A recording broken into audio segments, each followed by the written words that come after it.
We are live.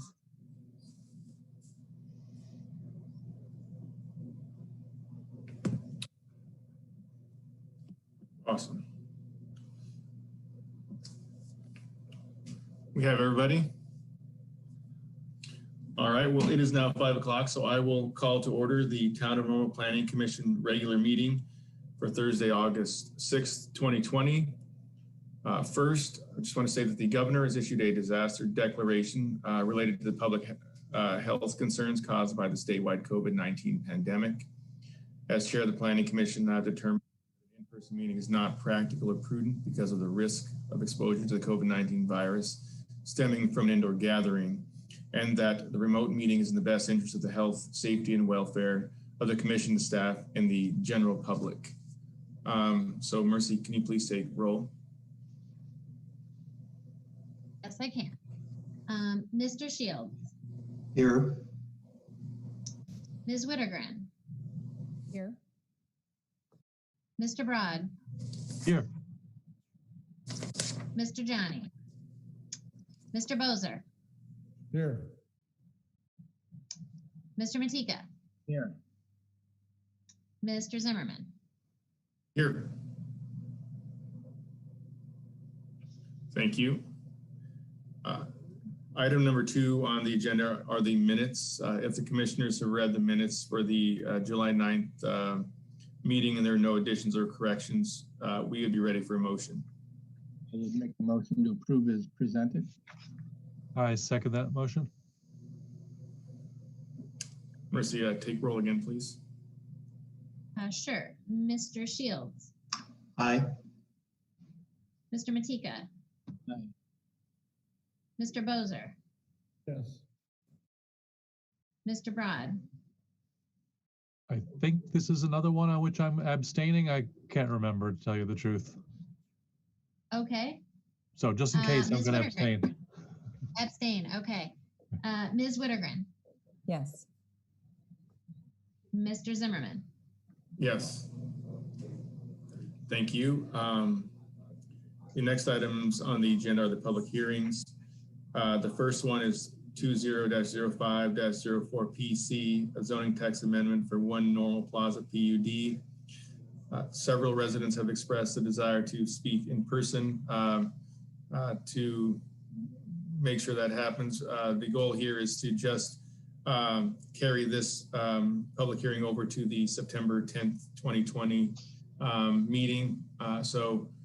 I think at this point we'd be ready for a motion to carry it over to the September meeting. Moved. Second.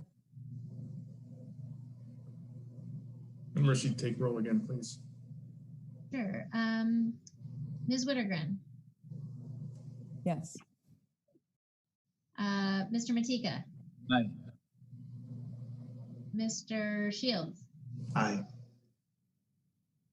Mr. Broad. I abstain.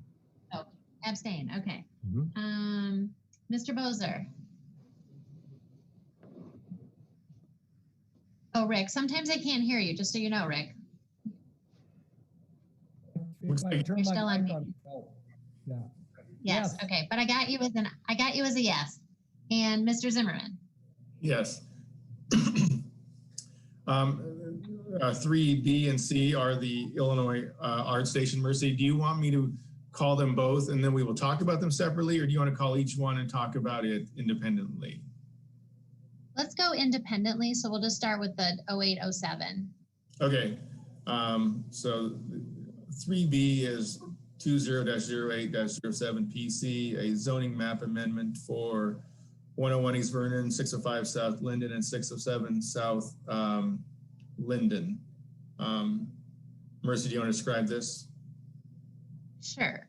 So as you know from reading the packet, this actually pertains to a proposed development of the Illinois Art Station. However, the proposed zoning map amendment should be considered independently. So what we're looking at is the possible rezoning from R1B single family zoning to S2, which is public lands and institutions. I'm sharing my screen. Can you see it? Are you seeing a map, like an aerial map? Oh, No. shoot. Dadgummit. Okay, hold on. it, oh wait, hold on. I have to hit share, the word share. Okay. Now can you see the aerial? Yeah. Super. Okay. So these are the properties at issue. This is 101 East Vernon, which faces Vernon, obviously. 605 and 607 South Linden are over here on Linden. On the zoning map, you can see that currently those are all zoned R1B, as is the home in the corner, which is owned by a separate individual, the elders. They're also zoned R1B. You can see that the property is bounded on the west side by the Constitution Trail and then further west by R1A single family. Across Vernon, you have more R1B single family zoning. I will say that the properties across the street in this direction are rentals. To the east, it's zoned R3A, which is medium density multifamily. There are a couple of houses in there. Those are also rentals. And then to the south, there's basically Sugar Creek and some floodplain. And then, of course, the Parks and Rec maintenance area and the County Lake amphitheater. So that's kind of the setting for this. Altogether, this is more than a couple of acres. The proposal to rezone it to S2 is so that it can be used for a public purpose or a quasi-public purpose. You know, the S2 zoning is what we have for all the municipally owned properties. It's what we use for parks, city hall, that sort of thing. It's also used for the schools, the public schools. It can even be for private schools. Sometimes you'll find churches in S2, the hospital, things that are either actually public or serve kind of a public purpose. So there are multiple standards in the code for changing the zoning of any property, you know, regardless of what you're changing it from or to. I listed those in the report, and I'm not going to read them again, but they include things like how suitable is the property to being used for the current zoning. So right now you'd say, how suitable is this for single family houses? And well, since people have been living in these houses, you know, it's hard to say it's not somewhat suitable. At the same time, the code asks, how suitable is it for the uses proposed under the new zoning like S2? How suitable is this for some sort of public type of use? It asks, you know, have these properties been vacant? And the answer to that is no. And then what kind of hardship or problems would a rezoning cause for surrounding properties? So that's the sort of thing you take into account when you're rezoning any property in town. If you're looking at rezoning to S2 in particular, you're looking at slightly more specific impacts from a public type of use. How would it affect other properties? Is there adequate infrastructure in place for these this type of zoning? You know, are utilities? Is there an adequate street network, et cetera? And then, of course, does it comply with the town's comprehensive plan? As you note in our report, that we believe that the rezoning is appropriate. We think that S2 uses in this area are close to a trail, they're close to bus lines, close to the central business district. They're surrounded on these properties are surrounded on two sides by fairly busy streets that are 4 lanes each. So certainly they're suited to something other than single family residential use. There's adequate capacity for additional traffic. There's adequate utilities present adjacent to the site. So we find that this proposed rezoning makes plenty of sense, and we're in support of it. So with that, that's the zoning portion of this, and we're happy to take questions on this part. And before we do, I just want to note that we did receive a letter from Randy Middleton, and that was sent around to all of us. So we got that. Anyone have any questions for Mercy? Mercy, I think Randy Middleton's key point was. Ooh, you're cutting out, Rick. Yeah, we can't hear you, Rick.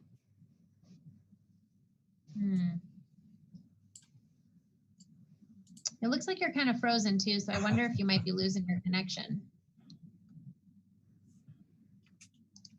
I think he might have. Oh. Well, when he comes back in, we'll let him right back in, and he can finish that. I think he's there now. Hello. Oh, hey. Yeah. Hi, Rick. I'm back, I guess. So. Yes. I did the crux of Randy Middleton's letter was that other zoning beside S2 may be more appropriate or have more restrictions. Is that possible? Well, and Greg can back me up on this, but I wasn't sure if Mr. Middleton was suggesting that this specific user should just go find that kind of zoning somewhere else and do this thing somewhere else, or if he was actually suggesting that different zoning would be more well suited to this property for this use. I don't know, Greg, because I would say that S2 is fairly restrictive. I mean, it requires a site plan. You can't, I mean, it's pretty restrictive, but I don't know. No, I would agree. From a like a permitted uses type perspective, I mean, there's a list of uses, but they're all subject to going through the site plan review process, regardless of their site size and the type of use that's going to occur on the property. But I would argue that S2 is probably the most restrictive use we actually have in our zoning code. I mean, when you look at the list of uses that are permitted in S2, there are some uses that you'd be like, wow, that would not be appropriate, but they would also never locate here, you know, like a heliport for a hospital. Like that's not, you know what I mean? Like there are things on the list that wouldn't happen here, you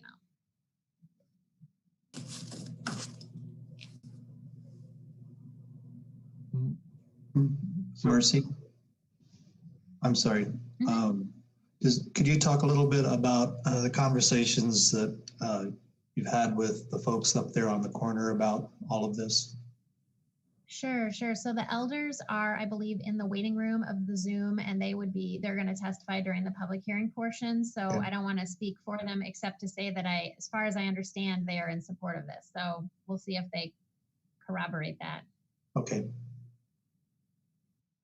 Bob, do you have something? Yeah, thanks, AJ. My question was very similar to Rick's about the zoning as prompted by Mr. Middleton's letter. I'm just going to follow up to very briefly ask if you could say a few words, Mercy and or Greg, about, I understood you both to be saying that S2, the proposed new zone, would be among the most restrictive, among other reasons, because any use would require a site plan that would have to be approved by the planning commission and then the council, if I'm understanding correctly. So could you say just a few more words, not loads and loads, but a little more about what makes S2 the most suitable zoning designation for this proposed use? Sure. Again, I guess the site plan is really the big hammer. I mean, it is the public process where people get noticed. They know what's going to happen if any significant changes are proposed on the site. Which in itself is that restrictive? I mean, it certainly invites a lot of restrictions. You know, it involves a lot of public process potential.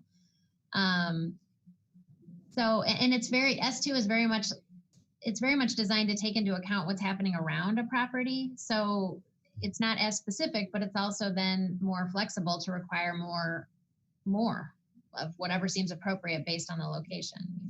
Would you agree with that, Greg? Yeah, I would. And again, I'm not being disagreeable with Mr. Middleton's, his thoughts, but commercial and B1 is our most liberal zoning district. And so that would open up a whole host of uses that potentially wouldn't be subject to a public hearing. Until you get to be 5 acres in size in B1, you don't have to go through any kind of a public process. So, and as Mercy mentioned, for example, yes, like a heliport is listed as a use in S2, but that's the beauty of the site plan review process, where in the context of this neighborhood, that would make no sense at all. Now, if it's on the outskirts of town or associated with a hospital campus, that's a little different animal. I know there was a reference also to S3, which is essentially like a historic district. That really probably doesn't apply. I think Mr. Middleton maybe was thinking more like S1, like university, which again, then actually we have an S1 zoning, but essentially the town doesn't have any or exercise zoning control over S1 properties that are owned by the university. So we still feel like this is probably the most appropriate district, offering the most community input, for any type of development that occurs. So to the most protections for the nearby neighbors, in your judgment? In our opinion, yes. Yeah, like, I mean, aside from leaving it R1, I mean, R1 is, yeah, it's R1, but Yeah, of but the non-residential, Right. it's pretty restrictive. But for example, you know, you could do a church in R1 by special use. Mhm. Again, regardless of size. So you have a small church that comes in a single family. We have I would say our church properties are probably split in the community across R1 properties and S2 properties. But they both are subject to whether it's site plan review, if it's an S2, or if it's an R1 property, go through special use. But both offer public hearings and ultimate council approval. So Thank you. Any more questions for Mercy or Greg? If not, then we can open the public hearing, and I guess we can call the first witness, or have the first witness come in. Sure. So Taylor, do you want to go ahead and unmute the elders? And I presume all of them are watching this on YouTube. So just for their benefit, this portion is talking about the rezoning. We will get to a detailed discussion of the site plan after this. And so if either the elders or the Freezes have something they want to say about zoning, now is the time. And if you want to say something more about the site plan, you'll get a second opportunity. Okay, well, I'll go ahead and let in the elders then.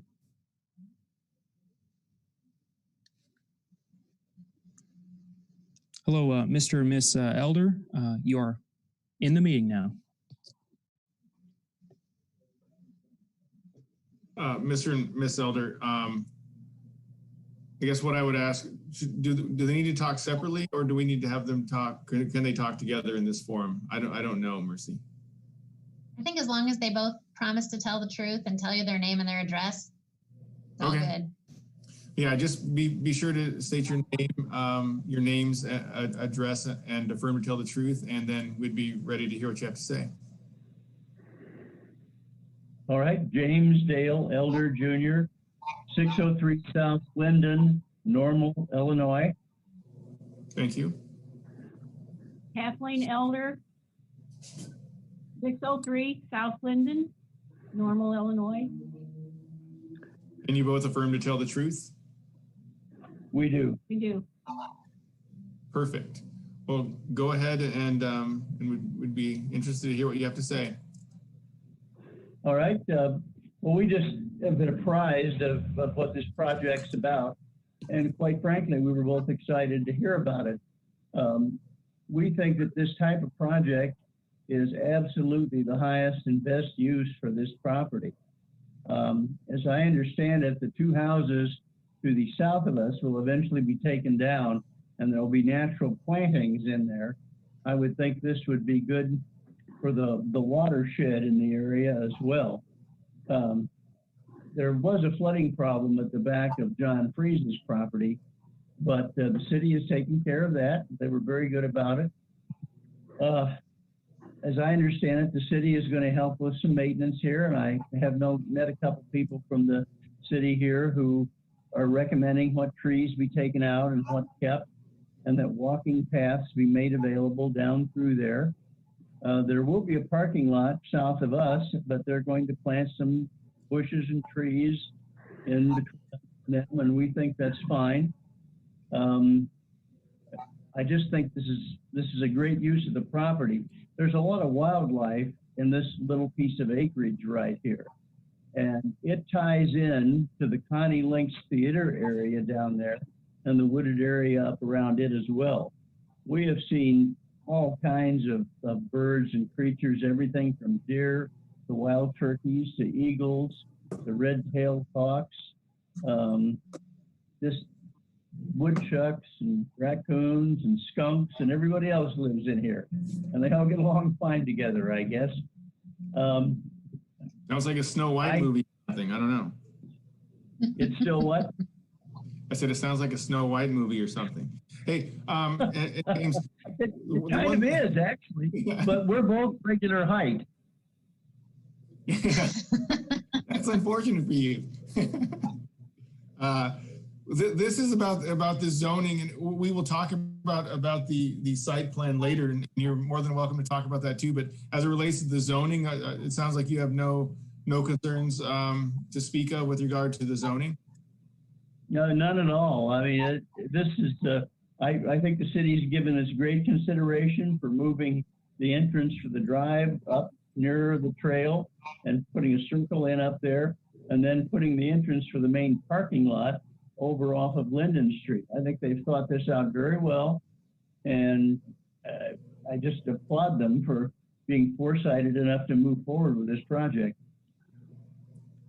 Okay, so what I'm thinking though is if we're talking about the zoning map amendment here, do you guys want to hold on and talk about the site plan more when we discuss the site plan? I don't know, in 10, 15 minutes, whatever it is, in a short amount of time.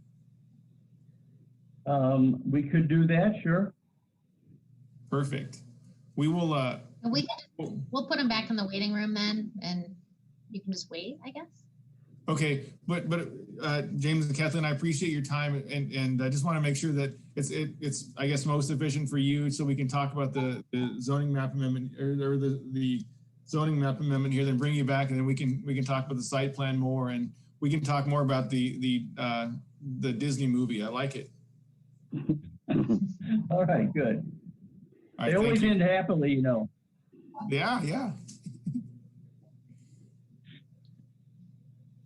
Well, we'll just so Taylor can just put the elders back on mute, I guess, but don't hang up we'll just unmute you later. So then we can talk to the freezes. Perfect. Okay, Yeah, that's done, Mercy. And yep, they're here to talk. Yes, hello, good afternoon. Mr. Freeze. Good afternoon. My name is AJ Zimmerman. I'm the chair of the Planning Commission, and so we've broken this process down into two steps. We're talking about the zoning map amendment here, and the site plan will be coming up next. And so, if you have concerns about the zoning map amendment, now would be the time to talk about those. But I would just ask that each of you state your name, address, and affirm to tell the truth, and then would be very excited to hear what you have to say. Okay, first of all, my name is John Freeze. My address is 7 Richmont Road in Normal, and previously 101 East Vernon Avenue in Normal. And my wife, Marilyn, was with me earlier, but we have some grandchildren that we're with today, so she's out helping with grandchildren right now. So she's kind of designated me to be our spokesperson, and I do affirm to tell the truth in my comments. Perfect. Thank you, John. Do you have any concerns about the zoning map amendment? And feel free to talk about that portion of it. And to the extent you want to talk about the site plan too, where we can bring you back actually, no. I think I'm just going to provide a little bit of history, if I could, to this property. My wife, Marilyn, and I were the immediate past owners of 101 East Vernon, which is the largest parcel in this proposed plan. The acreage at 101 East Vernon is 2.2 acres of land. It fronts on Vernon 295 feet and is 330 feet deep. And it was originally the Custer Nursery property. It is really historic property in the town of Normal. I know all of you commissioners probably know that when Normal was founded in 1865, it was really a nursery community, and one of the major sources of revenue in the community was through the sale of nursery products. The Custer family began their nursery in 1890, so Normal was just 25 years old when the Custer family began their nursery. And they lived across, one of the brothers, there were two brothers, lived across the street at 102 East Vernon and had nursery stock at 101 East Vernon for quite a number of years.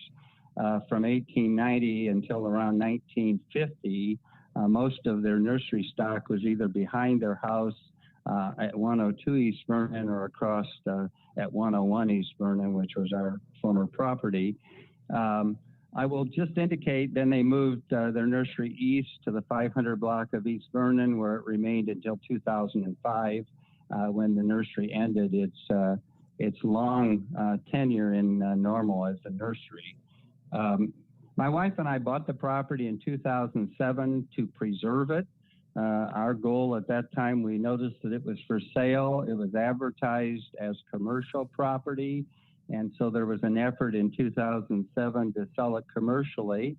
Now, I would suggest that it wasn't zoned properly for commercial development.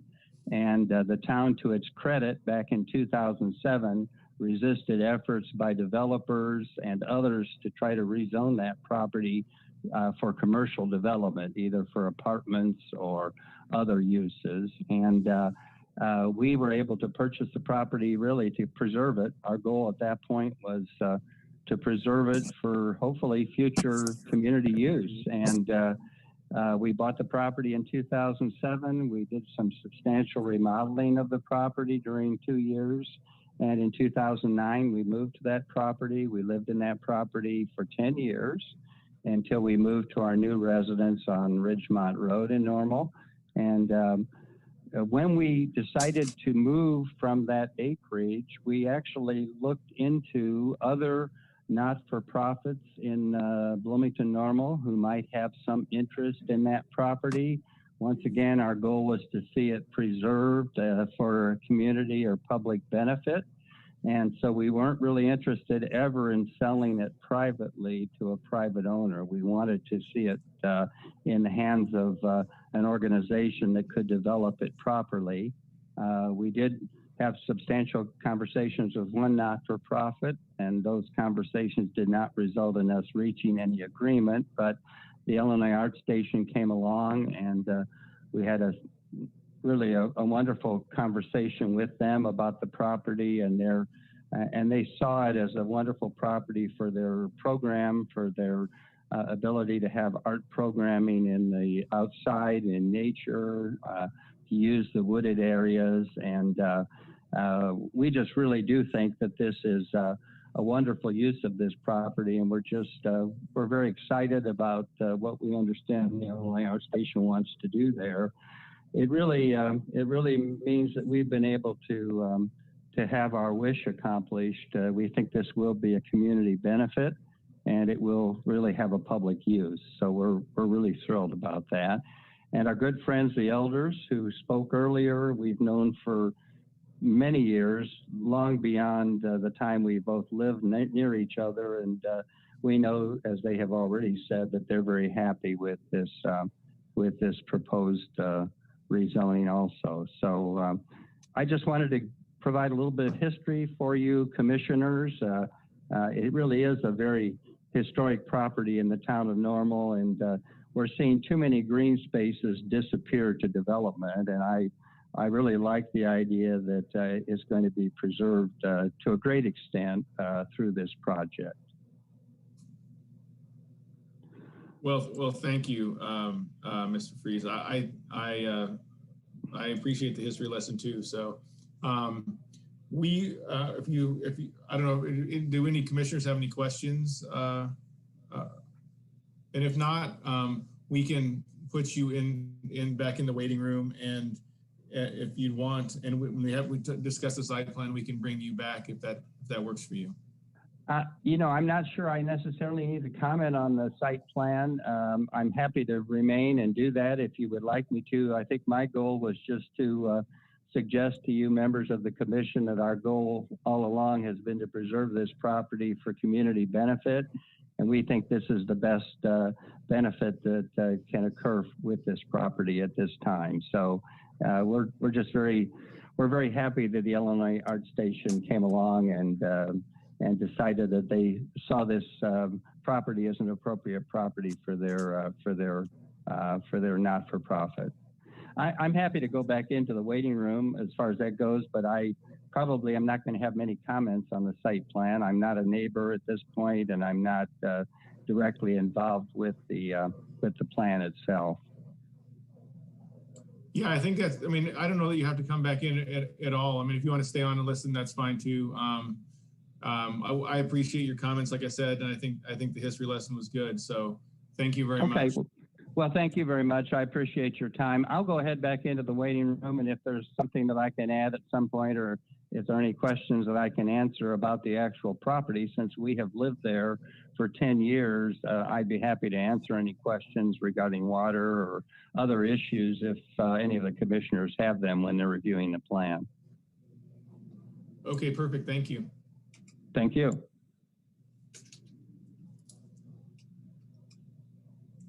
So he's going back in the waiting room, Mercy? Okay.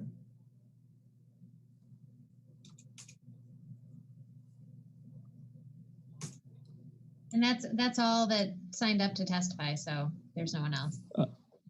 Hey, Mercy, we have all the applicants on here too, if you'd like them to speak or the commission too, just so you know. Indeed. Actually, yes. Thank you. That's a good point. And apologies to everyone on that Illinois Art Station team. Clearly, they are mostly going to have testimony to offer that pertains more to the site plan, but I guess if anyone feels like they want to weigh in on the zoning map amendment, certainly, as Taylor pointed out, there are like 5 or 6 people from Illinois Art Station available. So I guess only, I don't know what they can offer on this count. Mercy, I could let them in and then they could mute and stay on for the next item, if that works. Sure. Okay.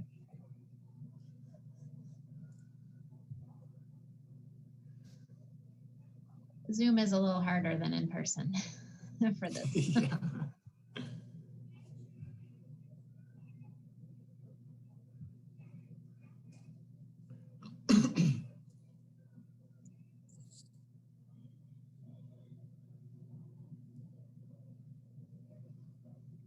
Okay. And as far as I know, like, well, everybody's connected. So I'll just for the purposes of the Planning Commission, I'll just let you know that I believe we have Dr. Laura Burke. She's, they can all give their titles, but she's with Illinois Art Station. Laura Jaster, who's the new incoming executive director. Kyle Glandon, who's the architect. Sean Renault, I think he's on here somewhere. He's the engineer. Oh, hi, Sean. Steve Lancaster, he's on the board of IAS. Joey Hatch, I think she does the fun stuff. And maybe Marla is, she's with ISU. Is everyone in now? Everyone should be, yes. Yep.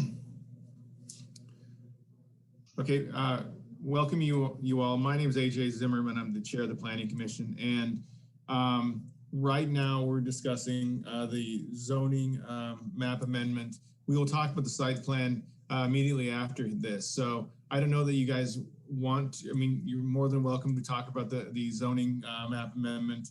But if you do, I would just ask that you come in and state your name, address, and affirm to tell the truth. And then you can say what you want to say about this.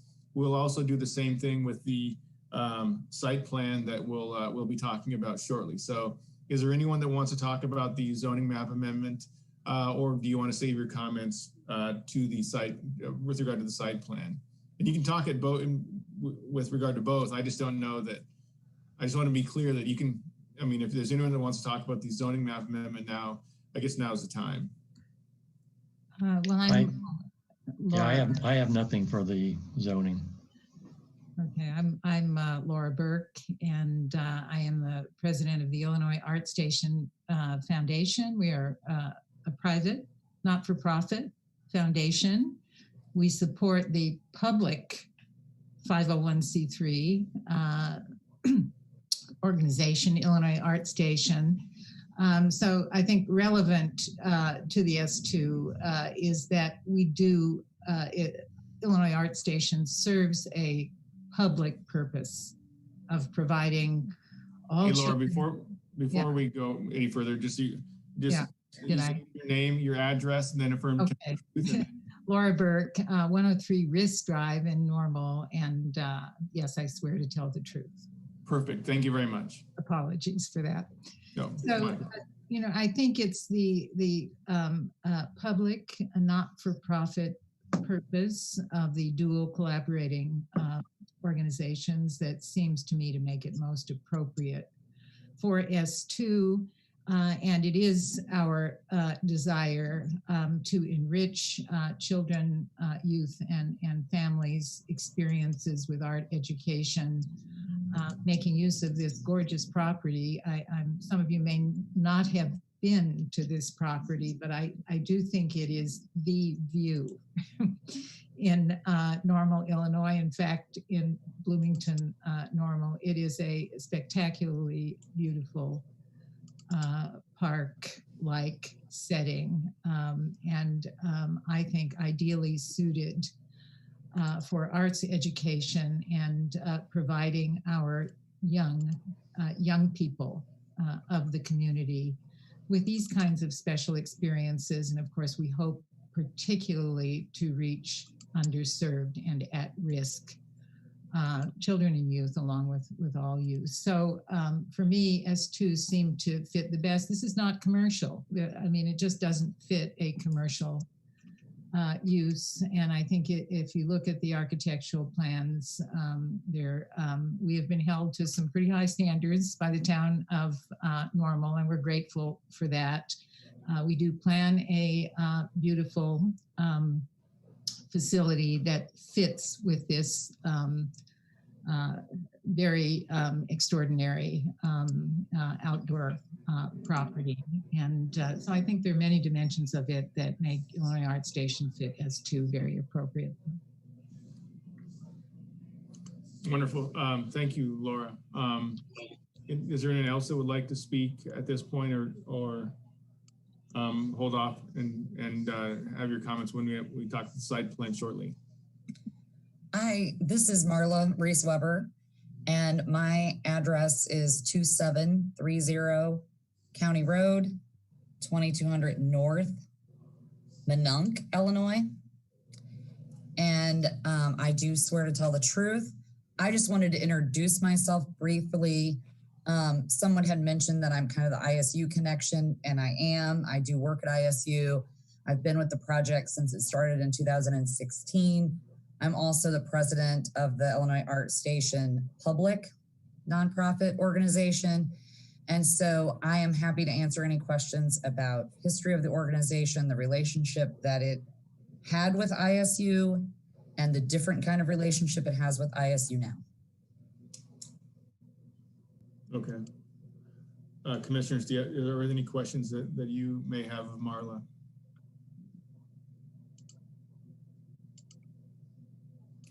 Not hearing any, Marla. I thank you for making yourself available. To the extent that questions come up in the site plan discussion, maybe we can talk then.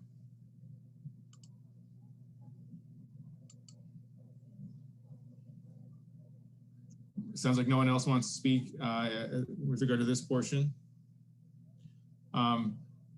Commissioners, if not, I guess we'd be ready to entertain a motion at this time regarding the zoning map amendment for this location. I would make a motion that the zoning map amendment be approved as presented. Second. Mercy, you want to take roll? Sure. Mr. Broad. Yes. Mr. Bozer. Yes. Mr. Matika. Aye. Ms. Wittergren. Yes. Mr. Shields. Aye. Mr. Zimmerman. Yes. Fantastic. Now we have the next item on the agenda. It is 20-08-08 PC, the site plan for 101 East Vernon, 605 South Linden, and 607 South Linden. Mercy, do you want to talk about this one a little bit? Sure. And again, I will not read every detail in the report. And because it's a little clunky to shift around a lot on the screen, I'm just going to leave up the most colorful site plan. And then, but there were renderings in the packet. There's a lighting plan. There's a landscaping plan. I might skip around to that. But you can see from looking at the site plan that essentially the Illinois Art Station plans to use the existing house at 101 East Vernon, but expand it to the south and use that as their art studio, educational space, and the like. They'll be using the existing detached garage, which is just to the east, for storing stuff, including refuse. So that's where the garbage would be picked up. There's a couple of curb cuts there. You might know there's a little circle drive in front of that garage, and that will not be utilized by the public or staff or anything. It's mostly going to be closed off and the curb cut probably restored, but it may be just used for garbage access. They're also taking down the two houses on Linden Street to put in a parking lot. So the parking lot would go roughly in the backyards of those two homes, which right now are basically just grassy backyards. I think there might be a silver maple back there. And then the two houses themselves would come down, and a rain garden would be put in their place to deal with stormwater runoff. The people that are accessing the site would be either utilizing that parking lot and walking up to the facility on a winding path that would be crushed granite up to the facility, or there would be some limited drop-off ability in the circle drive they propose to add just west of the home. That is where there's an ADA parking space for anyone who has a mobility issue, which is great.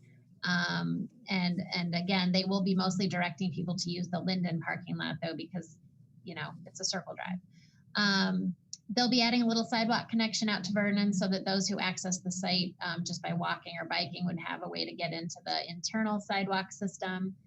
There'd be a bioswale, which is basically just a green infrastructure to deal with stormwater coming off the new circle drive, which would be interesting. We don't get a lot of that here. So our engineers are excited to look at that plan.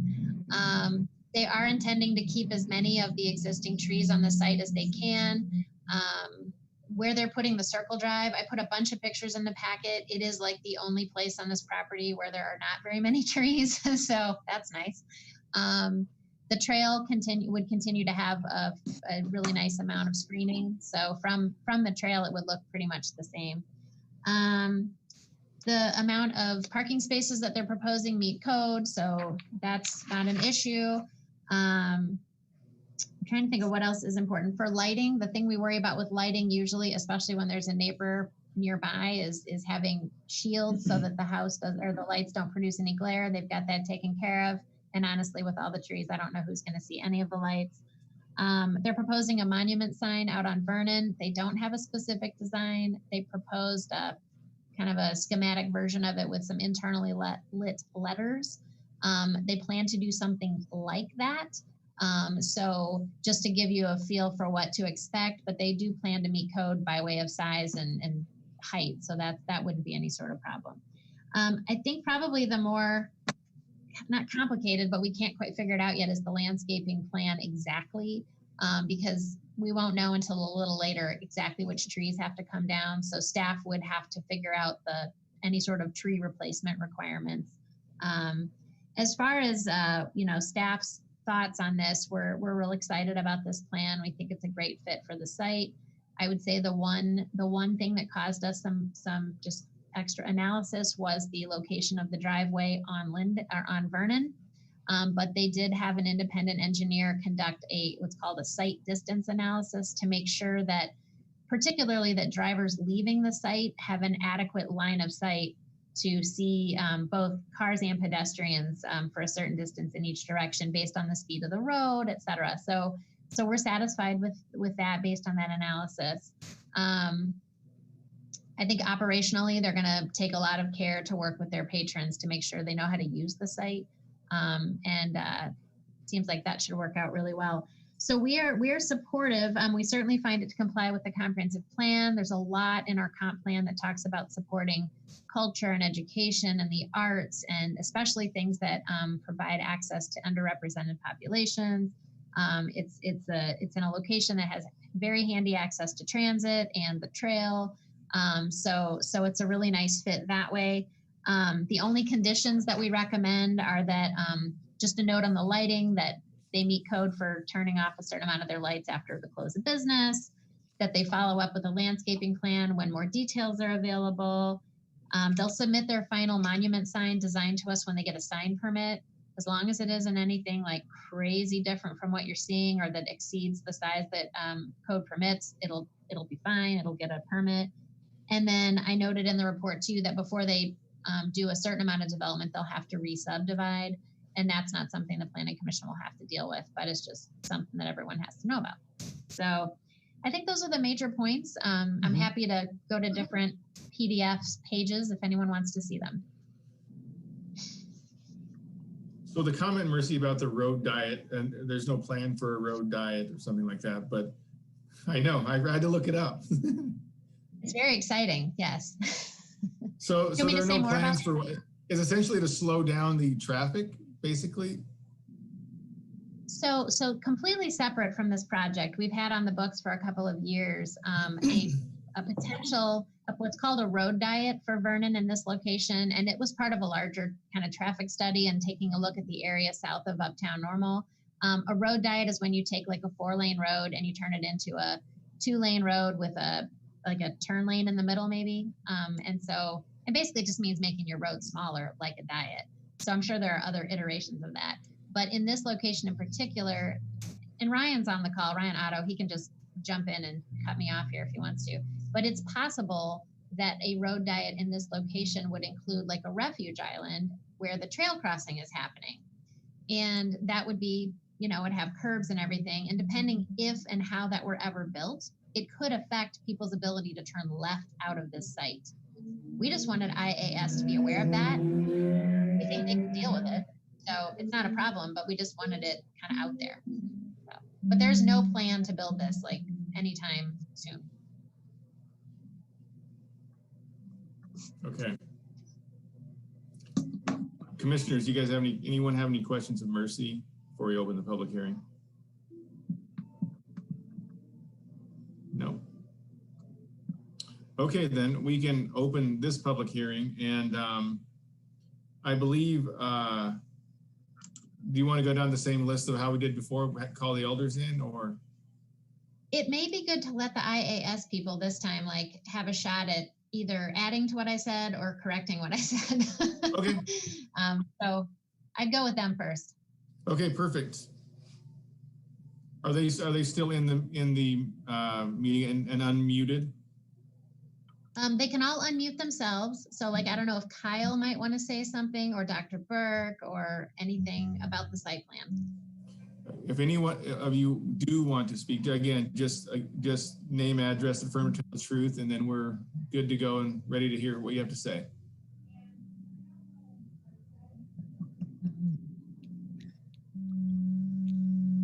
Steve, I saw that you unmuted, so I was sort of letting you jump in there, but go right ahead. Okay.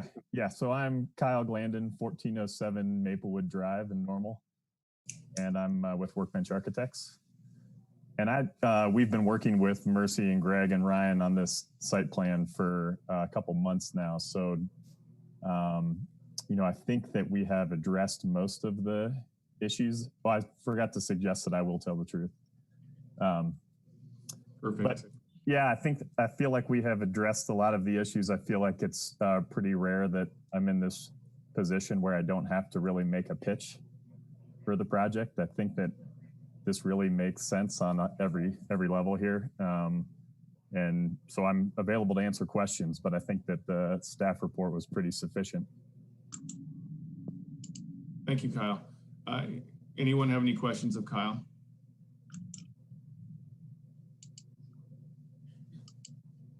It does not appear so. So thank you, Kyle.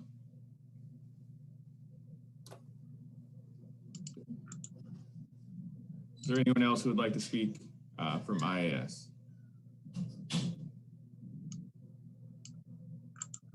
Not hearing anyone. Mercy, do we want to call in the elders? Sure.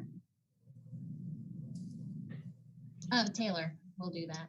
Oh. Yep, sure. The elders are on and unmuted. Hello, James, we're back. James and Kathleen, welcome back. Now we are at the time we're going to talk about the site plan. If you guys have any comments or questions, concerns about the site plan, again, just I know it might be a little redundant, but if you can just state your name, address, and affirm to tell the truth, we would appreciate it. Sure. James Dale Elder Jr., 603 South Linden, Normal, Illinois, and I swear to tell the truth. Thank you. Kathleen Elder, 603 South Linden, Normal, Illinois, and I also swear to tell the truth. Thank you too. Please go ahead with any comments that you guys may have about the site plan, if you've had a chance to see it. Yes, we looked it over when we had a preliminary meeting with the group here a couple of weeks ago. And as I said, we're excited about what this is going to be. I mean, we'll have a virtual wildlife sanctuary right outside our door. It's just going to be terrific. I guess the only question I would have is about the lighting on the parking lot. Does that stay on all night?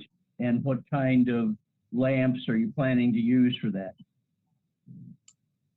So Mr. Elder, this is Mercy. I work for the town. So we have pretty specific standards for lighting. They will have to be fixtures that are considered to be full cutoff, which means they should not produce any glare. Like the bulb shouldn't be exposed or any pointing sideways or anything like that. It should be pointing straight down. And then in addition, they can put what's called a house side shield on the side that's facing your house, so it further makes sure that you don't get any glare from it. The light levels themselves is not going to be very high. Our code requires that lights be turned off within an hour of the close of business. And although you can leave on a certain number of lights for security reasons, so there's only, I want to say like 2 light fixtures in this parking lot because it's so small. Is that right, Kyle? Is it just 2? I think it's 2. Yeah, yes, okay. So it's 2. So I guess in theory, they could leave 1 on. And if they did that, I suppose it could be the one furthest from your house, but I'm not sure.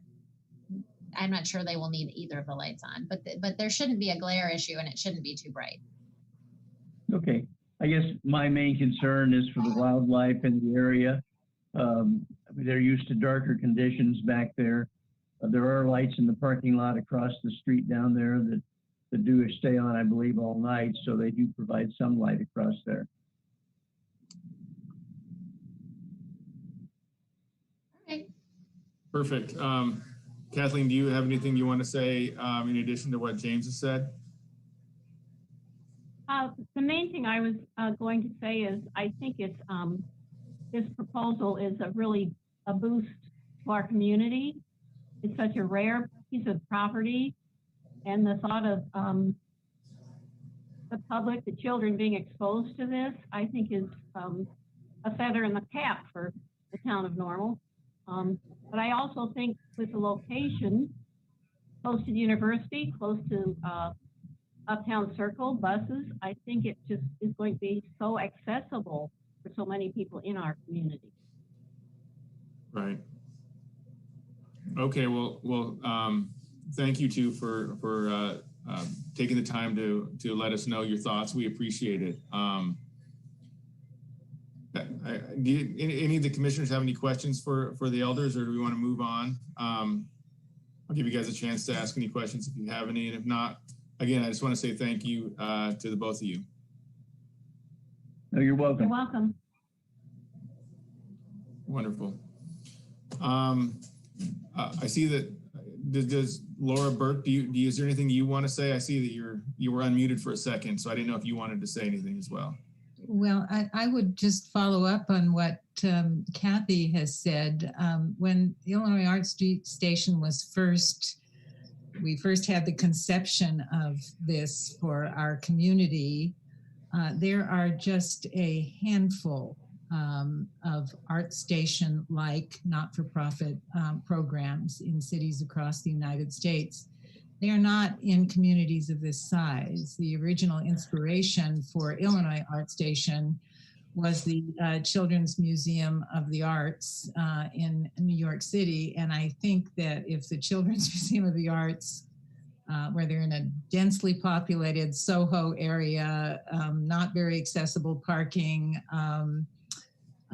difficult to get kids in from areas of the community that are underserved and so forth, that if they could just see this beautiful plan, I know that they would be somewhat drooling over it. So, you know, we can count on one hand how many of these are available across the United States. And the goal is to provide something that is fitting and really outstanding for children, youth, and families in this community, and to add to what is so unique about Normal, its uptown district and otherwise, in terms of what it offers to families, what it makes Normal such a wonderful place to live and to reach kids who often aren't reached and whose families often don't come to the uptown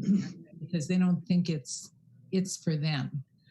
But this particular site is for them. And I know Laura Jaster, our executive director, is going to make every effort to get those kids to come, whether it's by bus or they walk on the trail, and so forth. So we're just very, very excited about this location and this plan that Kyle and Workbench have developed for us. So wonderful. Well, thank you, Laura. I appreciate your comments. Mercy, do we want to bring in John Freeze, or is he? Kind of looks like it looks like he's back. Yes, I am still here. Once again, John Freeze, 7 Ridgemont Road in Normal, and I affirm to tell the truth. I'm not going to take too much time other than to affirm what Kathleen Elder said about what a wonderful space this will be for this program, and what Dr. Laura Burke said regarding this becoming kind of a continuation of Normal's focus on appropriate development, focusing on families and children. And I just think I will just say that my wife Marilyn and I have had the opportunity to be kept informed by the Illinois Art Station regarding their plans, even though we are no longer the owners of that property. They knew what our vision was for the property, and they've kept us apprised about their site plans and their architectural plans. And they really have in mind a beautiful facility that will fit so nicely into that wooded area. And it will really become, I think, a place where people from all parts of our community will want to come and spend time. So my wife and I, once again, are very pleased with the site plan and with the architectural drawings that we've seen. And we're just so happy that this hopefully will be part of the town of Normal in a few minutes. If you approve the site plan, things can begin moving forward. And we're thrilled about that.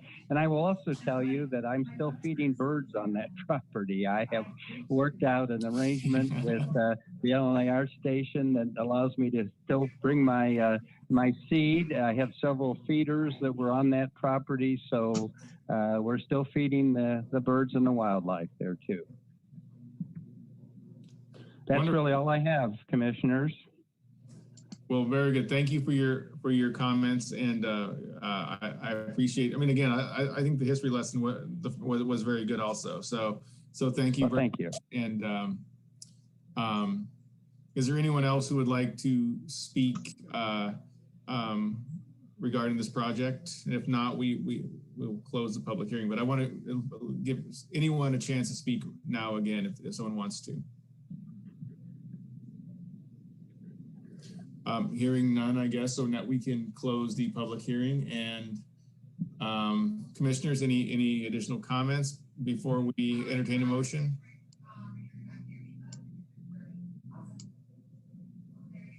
Not hearing any. I guess we'd be ready for a motion at this time. Motion that the site plan be approved as presented. And does that include the staff conditions, Mike? Yeah. Second. Thank you, Mercy. Yeah, you want to take roll, please? Sure. Ms. Wittergren. Yes. Mr. Bozer. Was that a yes, Rick? That's a yes. Excellent. Sorry. Mr. Broad, Yes. Mr. Matika, Mr. Shields, Yes. and Mr. Zimmerman. Yes. Great.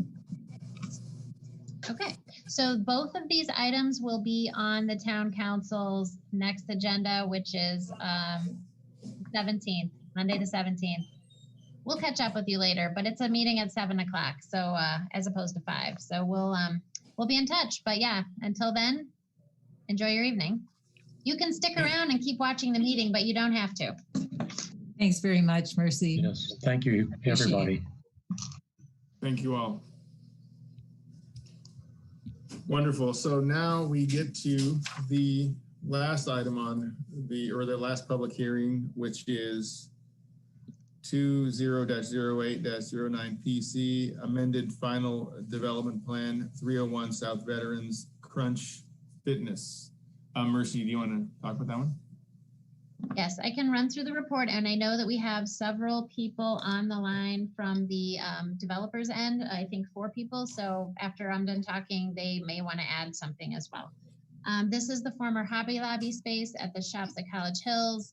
As you know, the shops went under a significant redevelopment starting in 2004.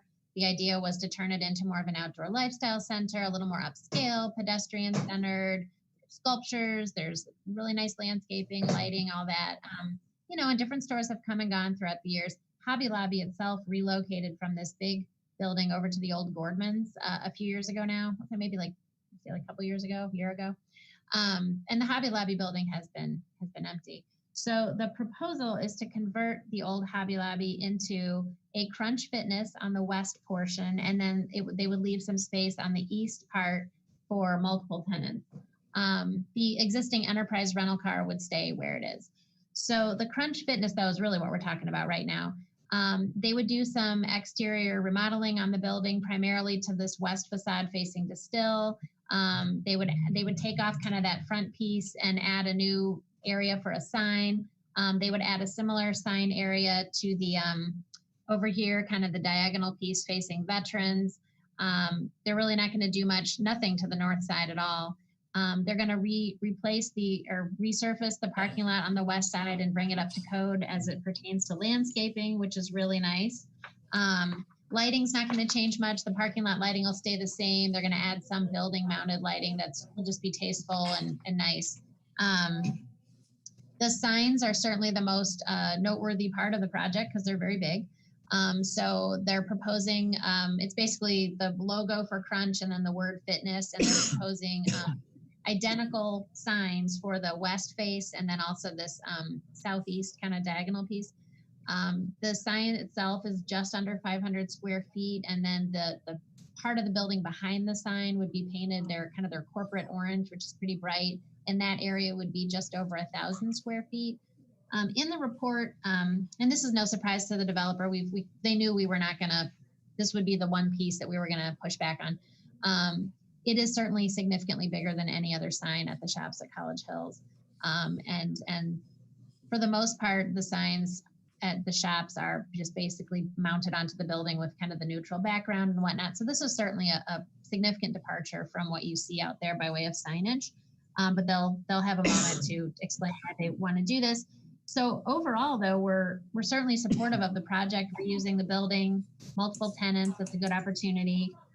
We're just recommending that it be approved with a condition that the sign package be smaller. And we'd recommend that the orange background be taken out entirely and that the signs be limited to 200 square feet each. So that's it.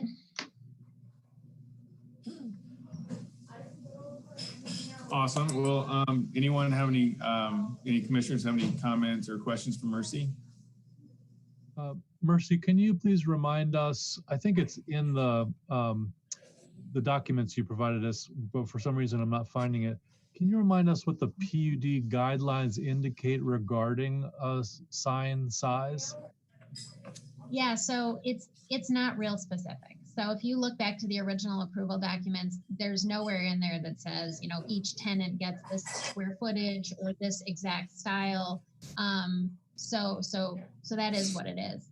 But right out of the box, when the original set of tenants came in, the sign package was fairly consistent, at least in a general square footage, and generally like they're individually lit letters or they're pin letters with some exterior lighting. You don't just have like a plastic box sign that you might see on a strip mall somewhere. I mean, they're, for the most part, they've stepped it up. So really you can just point to the overall center and generally determine what the sign package should look like.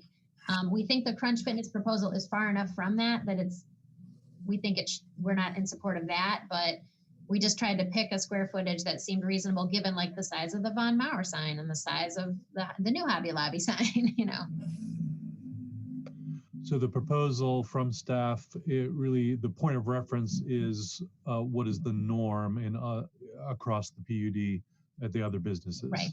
Yeah, thank you. Yeah.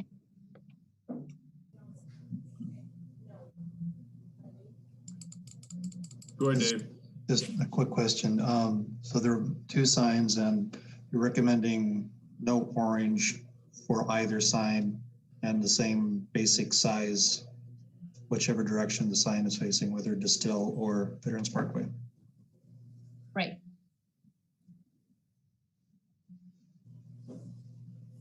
Okay. If no more questions, then we can open the public hearing. Who do we want to call in first, Mercy? Well, Taylor's probably going to let them all in at once, and then they can decide who wants to talk first. But we're going to have Samir and Eric. They're from Shive Hattery, the engineering firm that did the technical work for them, and then Kyle and Brian from Crunch Fitness, I believe. And nobody signed up to just testify about this, so these are the only people. Okay.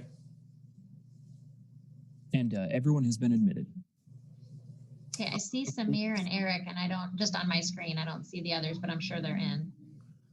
Okay. Hello, guys. Samir, Eric, Kyle, and Brian, welcome. I don't know if any of you would like to speak, and if you do, I just ask that you state your full name, your address, and affirm to tell the truth prior to giving testimony, and then we'd be more than happy to hear what you have to say. Sure. This is Samir Kulkarni, architect at Shive Hattery. I was hoping Brian was on this call as well. I think he is. Brian, would you like to introduce yourself? Sure. Yeah, I'm on the call. Okay, great.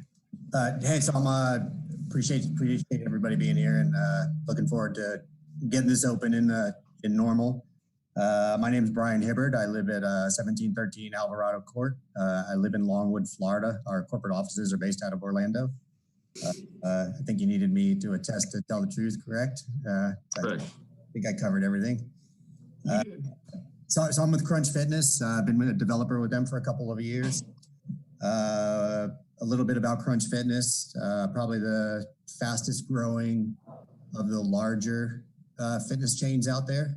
If you look at the low cost, you've got Planet Fitness out there, and then you've got a whole host of kind of regionals. Planet Fitness, kind of the scaled down, bare bones model. Then you've got kind of the high value, low price. Everybody kind of calls the 2.0 model, with Crunch being the largest with about 300 locations in the US. More amenities, basically everything you'd find in a full service gym, group classes, small group training, personal training, kids care, you name it, pretty much we've got it. As far as us, I've been with Crunch for a couple of years. Probably the second fastest growing Crunch developer in the system. We own about 100 territories in the US, mostly focused on underserved kind of second, third tier markets, kind of where don't really have a big national chain presence, with a secondary focus on college markets. I think Normal kind of checks both those boxes for us. So love the market, love the site. That building's perfect for us. You know, in this COVID kind of post-COVID environment, real tough to find developers willing to develop abandoned big boxes. So we've kind of made a decision to self-develop this property.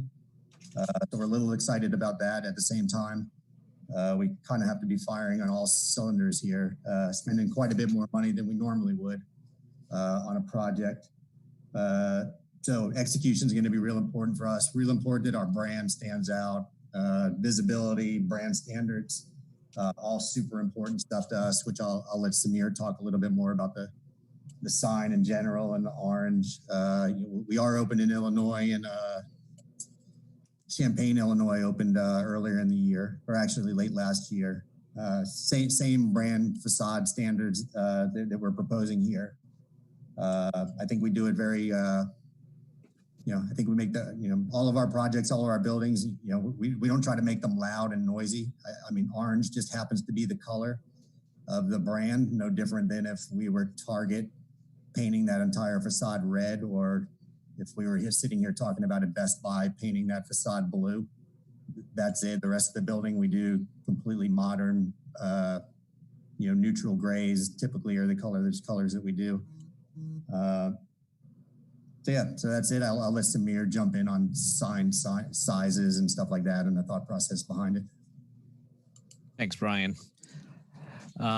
Thank you again for making this virtual in this tough times, and appreciate you guys giving us this opportunity here. So the project here is... Hey, Samir, before you go, just your address, your name, address, and firm, and then you can roll. Absolutely. Sorry about that. My name is Samir Kulkarni. I'm an architect working for Shive Hattery in Moline, Illinois. Do you need the full address?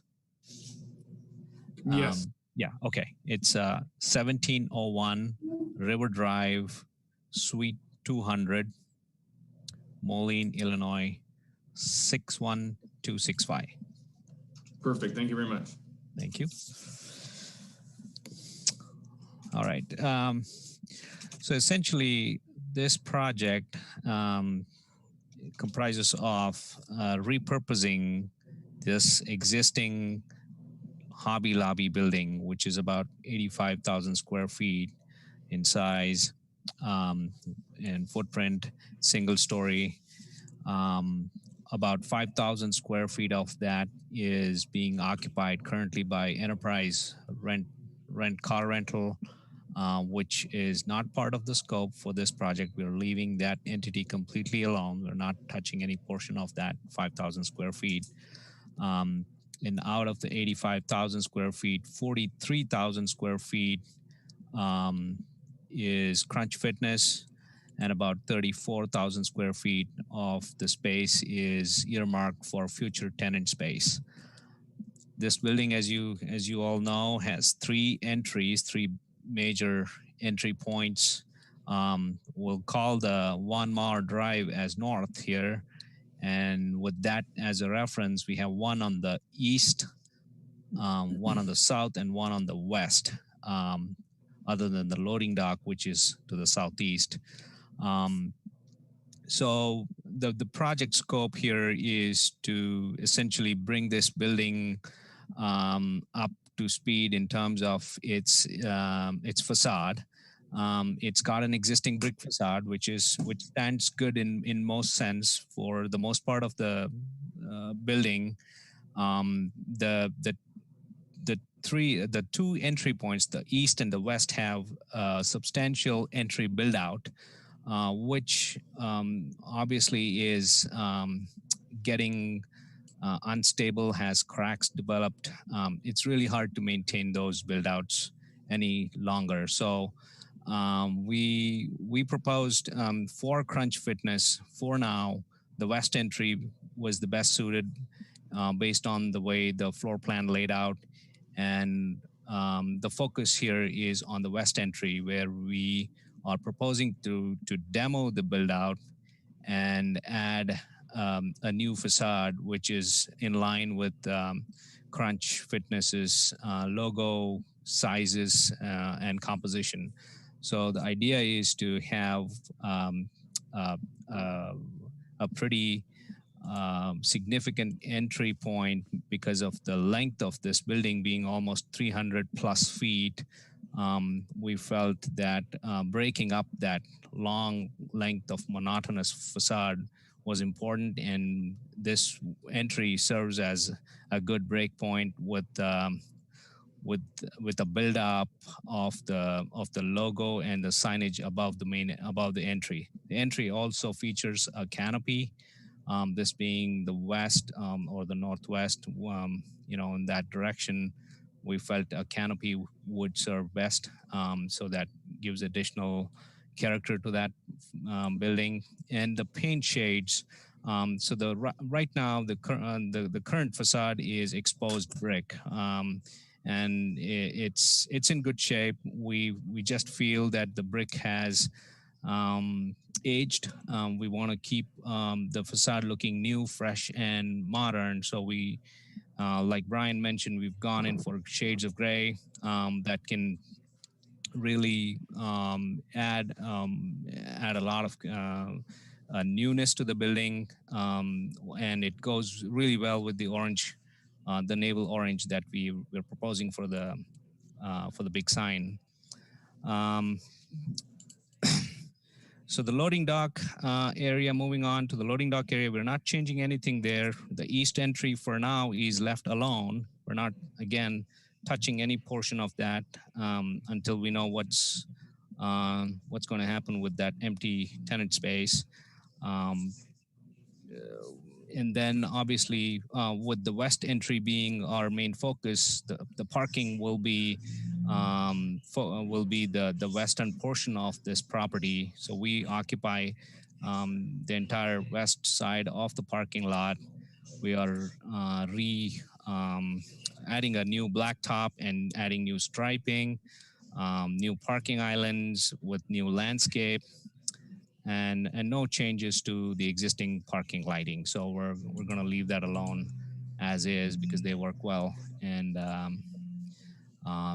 as far as the facade along the One Mar Drive, like I said, we're just going to paint that, and it's got its own lined up trees. We're going to leave that, and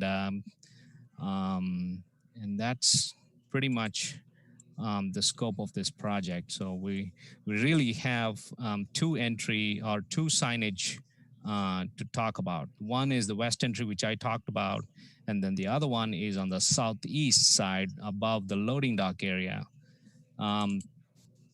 So the west entry is an obvious, signage that we need, and then the southeast portion, the southeast signage was identified as another significant vantage point for people to recognize this facility. So we felt that this particular portion of the facade is seen from US 66, so it's got a really good vantage point, and that made it more significant for us to add an exact same size signage on that facade as well. So with that, I will leave up to you for any questions. And Mercy, could you go to the next page? That actually shows the signage above the loading dock. Right. Yeah, there it is. So and I forgot to introduce myself. I'm Eric McGuire, architect with Shive Hattery. I'm in the West Des Moines office, and the address is 204 South 64th Street, West Des Moines, Iowa. And you affirm to tell the truth, right? I affirm to tell the truth. And so, as Samir was saying, the building has a lot of history at the development here. Shive Hattery has been working on trying to get a solution for the building here, working with a couple of different developers on it. We're really happy to see that we've finally been able to find a developer that's got a proposal for the building that's really going to work. The facade you're seeing here on the south side is facing Veterans Parkway. So from a context standpoint, we're talking about traffic that is heading north at 45 miles an hour. And there's quite a bit between this loading dock and the traffic that they're trying to catch the attention of. We've got I believe Texas Roadhouse over there, and then actually Longhorn, excuse me. And we've got the creek to go past and all of the traffic heading from the south. So the signage here, it's worth keeping in mind the context from the southeast side and the amount of context that's between the sign and veterans and really the individuals that we're trying to appeal to. At the west side, we're really looking at the traffic for Tawanda Avenue, and once again, there's a fair setback from the road, and that's what's really driving the size of the signage. It's also worth keeping in mind the context here.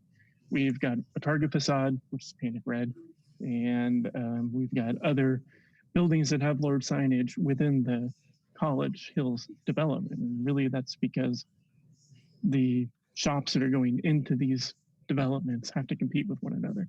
The intent is certainly not to create signage that's obnoxious. It's to create signage that makes navigating through the mall easy and represents the brand as well. This is Samir back again. As it was, as Eric was explaining, it's this facade on the west is almost 300 plus feet. So this is about 50 feet of signage. Really, it needs that, and it calls for a signage that can really drive people into that entry. And given that their brand identity and the signs that they have used in other locations, this is no different from any of those other projects that they've done. So I think the orange goes really well with the gray shades of gray. So it adds a touch of modern and contemporary feel as well. And it's also worth pointing out that, well, I should say I did live in Normal until last October. Better opportunity showed up in Des Moines. So, but as someone who lived in Normal and is familiar with this entrance, I can tell you that I was very happy to see that Crunch Fitness found that this entrance worked for them. I think we've all driven in that side and are familiar with encountering a plank facade with what used to be an entrance, but wasn't active. So being able to reactivate that entrance and bring a little more life to this side of the shopping center, I think is really, really exciting. And it's something that is going to help the shopping center, and it's going to have an impact on the experiences people drive into that particular entrance. And then in addition, the tenants that we're talking about putting into the northeast shell space down the road, I think that'll be another great opportunity to introduce additional stores into the mall and also to kind of activate that corner as well. So.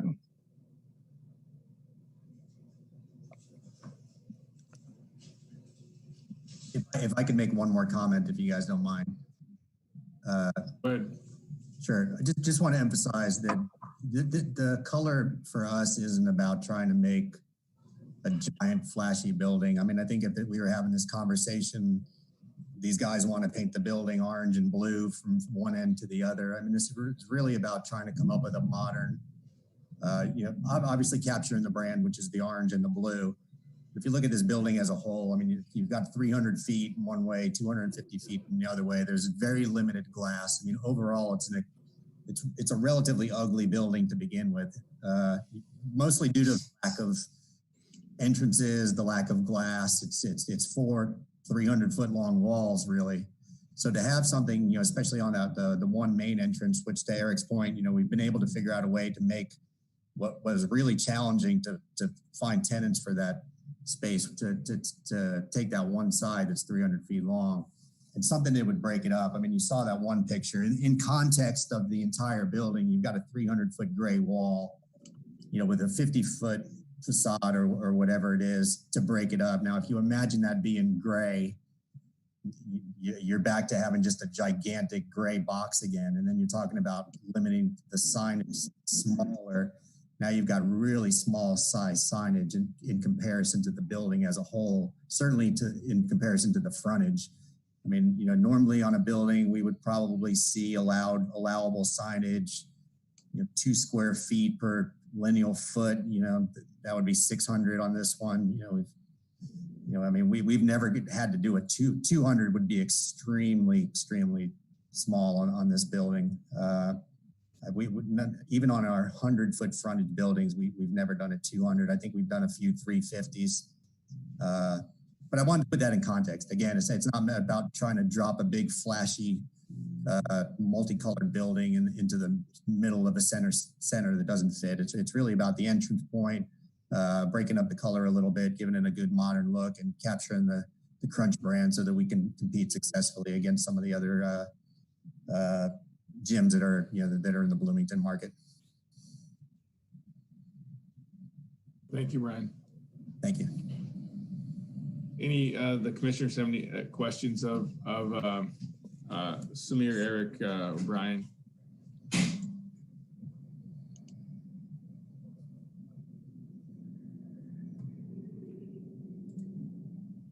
All right, I have one. So in other locations in Illinois, I mean, it seems that several of them, maybe it's because the storefront is smaller or something. Just looking up signs as I did before coming here, it seems that some of them either are clear with actually no color or are different depending on maybe a different town or city's requirements in certain areas in the town. So what have you done in terms of I guess number one, sign size and sort of color palette to meet other towns or cities requirements? Sure, I can only speak to the ones that we've done. I mean, we've never deviated from the orange with the blue. You know, if you look at the Champaign one, the Champaign sign is a little bit smaller. I believe that's one of the ones that's 350 square feet. That's mostly, we could have gone bigger there. That was limited by the parapet overhang on the it was a former Toys R Us box. Only about half the frontage of this, certainly not 300 feet wide. So you're talking about half the frontage, smaller facade size. Facade's probably about the same size, but it's not as tall. The parapet restricted how large the Crunch logo could be, and which further dictates how large the fitness letters are, since there's a brand standard proportion that we have to stick to. I can't speak to anything else that you may have seen out there. I mean, I can show you all of the ones we've done. They're all pretty consistent with what you see here, you know, give or take a little bit. Okay. This is Kyle Cowan, 4409 10th Street, Lubbock, Texas. Promise to tell the truth. I don't know if I'm able to share screens, but I can, if you want to see the other location in Illinois, I have drone shots that shows that facade, color, and signage. I do not know if you can share your screen. I don't know. Truly do not know. It says when I click share screen, it says you cannot start screen share while other participant is sharing. And so if the other person were to stop, I could share. But it's not required. I just thought it might be helpful as we were talking about the other Illinois location. I could show that. And there's actually one of the pages that you have here shows several other locations, I believe. The other context I wanted to bring in here, Kyle, and Brian, you can chime in as well. But the context here is that this signage or this sign is not going to be seen, or rather is going to be seen about 500 feet away from the building. So the people who are really going to be close to this sign are patrons. There's nobody really driving by this signage for them to, you know, feel overpowered by it, by the size or the color of it. So really, if you look at it from a contextual point of view, one needs to stand about 500 feet away from this building and then take a judgment on the color and the size of it. might be a question for Mercy, but I'm wondering, I know that in the packet, the target sign was mentioned and how big that was, but then that red behind it, how big is that, the red on the target sign? Kyle, could you pull up Street View for that? I think Street View actually captured the renovated target. Sorry, Mercy, I didn't mean to cut you off there. But Yeah, my so recollection Tracy, is that it runs to full length, actually, for the red. Oh, And no, I know it that does. Yeah. yeah. And I think that goes to explaining the context in terms of what's consistent out there at the mall. And then if you go across Veterans Parkway, you've got Best Buy with a 3 or 4 story tall blue swoop. Yeah, I mean, the Best Buy is not part of this project, so that's not really relevant. But no, the Target is, and that's why we put it in with our group of pictures. I mean, because they do have the red background. And yeah, I mean, it's kind of on the edge of the shop's property in general. So it doesn't sit kind of right in the middle in the part that was most redeveloped with the pedestrian amenities and the decorative lighting and all that. So I think even within the shops, there's different contexts, but yeah, I mean, the Target sign is there and it's not the red area, and it's, I don't know, they have a sign or a picture of it right here. So. Yeah, I mean, I think if you look at the red, and they've done, I mean, I think it's in this, you know, now we're down to, do I not like orange, but I like red? Because I mean, the Target, you know, they colored more of it red than we're proposing. That Target right there, granted, they don't have the word Target next to it, but I bet that Target right there is every bit of 12, 13 feet that our Crunch logo is. I think our Crunch logo is 12 feet tall. So, you know, that's my opinion. Right there, Brian, just as another reference point. Yeah. So Brian has 14, this will be number 15 Crunch Fitnesses, and every single one of them has that orange background with the blue sign, as he mentioned, something to this design and always to be modern. And one thing Brian talked about already on the call as they decided to be the developer here, and the benefit of them taking over as developer was they were able to take a creative space that keeps the rest of this building leasable. You know, it's an 85,000 square foot building. As you guys know, it's been vacant for a while. The COVID environment is changing retail. Things that were already happening are sped up. And so there's fewer and fewer retailers taking 85,000 or 80,000 square feet. And even what we have left of 37,000 square feet, there's very few users willing to take that space. And so what we tried to do is leave the veterans facing facade, which presents best for most retailers, with a dedicated parking field. And so we sacrificed the Crunch Fitness entrance to put it on the, I'll call it the rear of the building. And so in doing that, it becomes exponentially important to keep our brand and identity and signage and color. And all of it works together. It's for the good of the development. It's for the good of the shopping center. It's good for the good of the city if we have a leasable space remaining. You know, we explored taking the veterans facing entrance, but wanted to make sure that the whole development came together. And fitness, if we can direct people to the back, we don't necessarily have to have the front because it's a little more destination. And so that even though we have the orange and the sign in other locations, I would argue that it's probably the most important of any development we've ever done to have the orange and signage here, taking the inferior positioning in the center. And the signage in orange, sorry, one more thing, and the signage in orange sits very far back off the road. A lot of our developments are, 100 feet from the main corridor. We're sitting significantly back, even more so, or similarly to Target, we're back behind some pads and not facing veterans where the orange is going to slap you in the face or be obtrusive, but rather just be an identifier.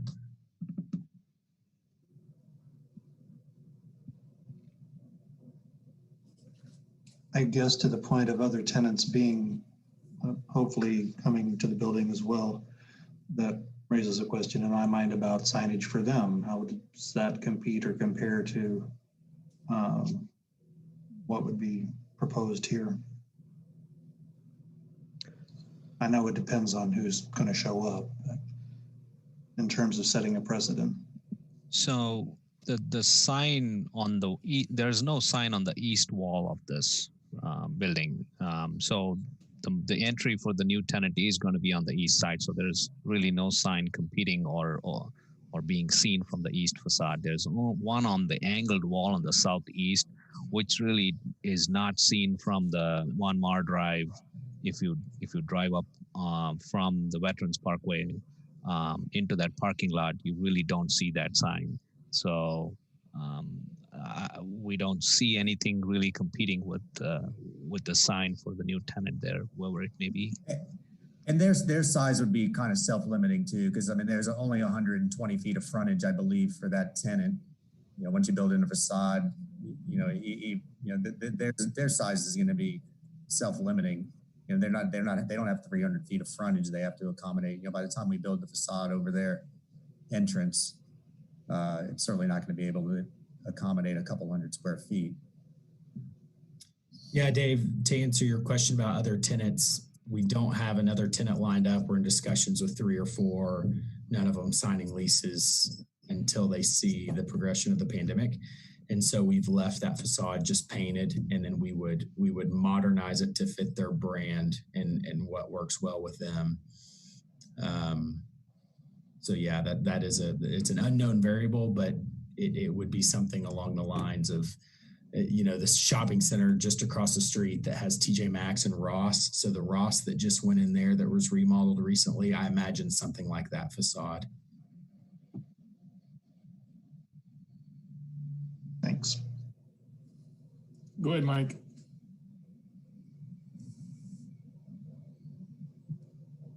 While you were talking, I was doing a little Google searching and looking at French Fitness sites in the Chicago suburbs. No orange, much smaller signs, very much the kind of signs here that we're talking about. So it was interesting. I looked at 4 or 5 different French Fitness locations in the Chicago suburban area, and I could not find a single one of them that had something to the size you're talking about here. Yeah, the only thing I can speak to is the ones we've done. We did not do the Chicago ones, and not that this would be anything to do with the size of their sign. Those are severely underperforming locations. So if there was a correlation to size of sign and location performance, that would certainly be one. So I don't know that I know the numbers there. I don't know the particular franchisee or their situation, because they weren't willing to spend the money on larger signs, or they don't want to spend the money on new facades. I mean, we're spending a couple $100,000 to put in a facade so that our business does excel. And we have the highest performing crunch locations in the system typically, because we are willing to spend those extra dollars. So you have different motivations for different people. Some people might, they don't see the value of marketing or the size of a sign. And while our sign those signs will cost us probably $150,000, somebody else might throw up a $15,000 sign. So I can't speak to their reason or their situation. I can only speak to ours and our thought process. And one thing for clarity, Mike, that's a great point, just for structure and clarity of everybody on the call. So there's Crunch Fitness corporate. Within Crunch Fitness, like with other brands, there's many franchisees. So Brian is one of the largest franchisees with and we'll have 15 locations open into this year. So when he says he's only speaking for his locations, it's the ones he owns as the franchisee, not the franchisor as the whole. But there has been a shift because of Brian's performance to the brand standards in orange in the last few years. So none of those Chicago's locations have been opened. As far as I know, correct me if I'm wrong, Brian, but I don't think any of them have opened in the last 12 months. So there's been a big push to the orange. No, those are older. Yeah, they don't. I mean, there's might be older crunches out there that don't meet the brand standards that are current. With the orange and the blue. But like I said, I can't speak to all 300 of them that are out there.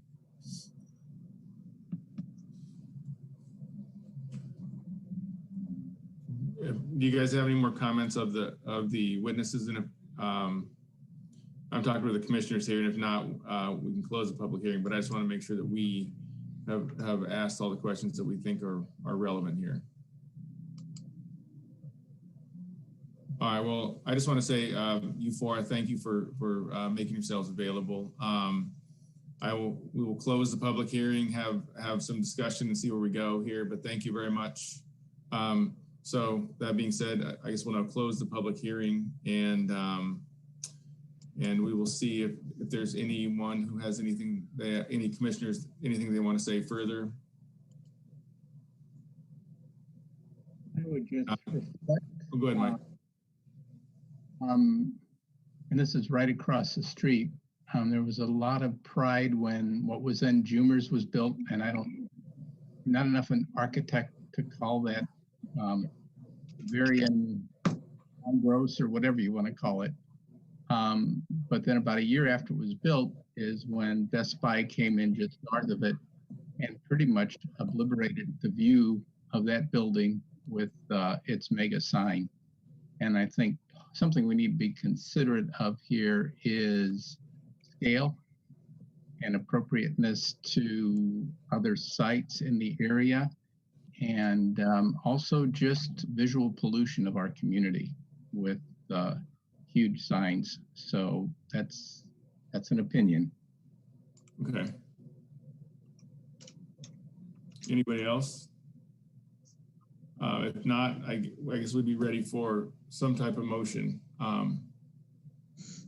Yeah, sorry, AJ, I was having a little trouble tracking what our sequence was going to be. So I guess I'm going to weigh in with a thought. I am in tune with I'm in tune with Mike's concerns about scale.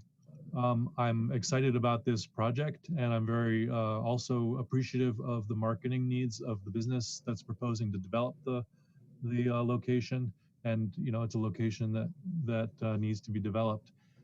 I noticed that there was a photo of a Crunch Fitness location in Illinois, if I'm remembering it correctly, in which the wall was painted orange, and then you had the Crunch with the hand logo and also the word fitness.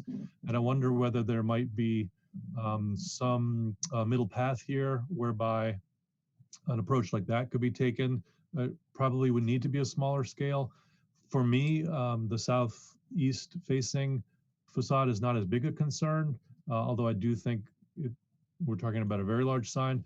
But facing west, among other things, you are looking right at Distill Restaurant and all of its patrons.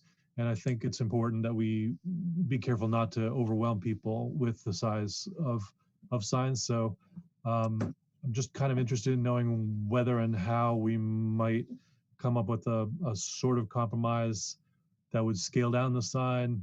And maybe, Target has been pointed to a couple times here with its red background. I think that people are correct to say, yes, the circles are just 150 square feet, but the red background is larger. I think that's a fair point. I wonder if some compromise could be struck here with an orange background for Crunch Fitness, smaller size, and having the sign and the letters on the orange background. That's just an idea. I don't know how to craft such a compromise, but it's one that came to mind. Bob, I think I agree with what you're saying too. I understand the marketing needs and the visibility for people to see this location. And I think the color doesn't bother me as much too, because of that Target store. It's in the same plaza, the same shopping center. So I agree. I think if there's some way to kind of meet in the middle, whether it's keeping the orange, reducing the size of the sign, keeping the size of the sign, reducing the orange. I don't know what the right solution is too, but I'm kind of with you there. Question, and Mercy, maybe you can answer this. If we approve this as presented with the staff recommendation on the size, we are not doing any motion on the color of the building, correct?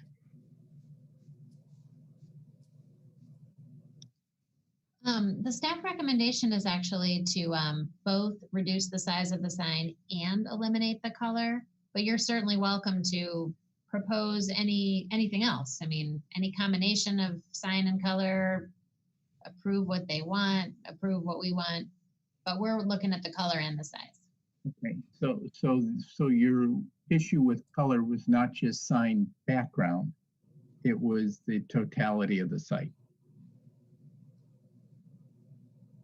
Well, the issue with the color is just that it just becomes part of the sign. So then the sign effectively starts to feel like a 1,000 square foot sign, which I think is slightly different than the Target idea. However, the color red is occupying a large space, so no argument there.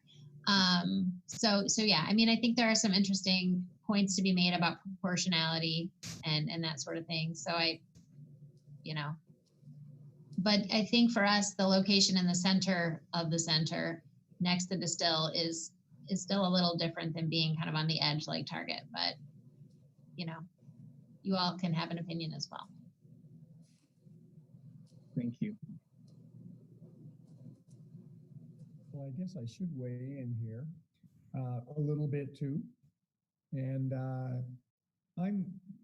it seems that the signs, you could have the larger sign on that over the loading dock area where it's not visible, not going to bother people at Distill, and have the smaller, like staff suggested, on the west side. I realize they're still trying to attract people from Towanda.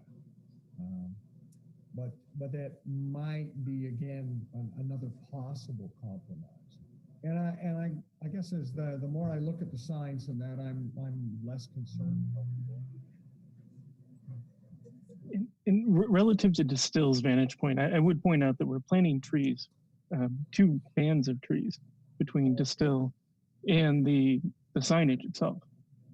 So if you think of what that parking lot currently is, which is more or less overflow for enterprise, we're enhancing that quite a bit, and we will be providing a degree of screening between Distill and the signage itself.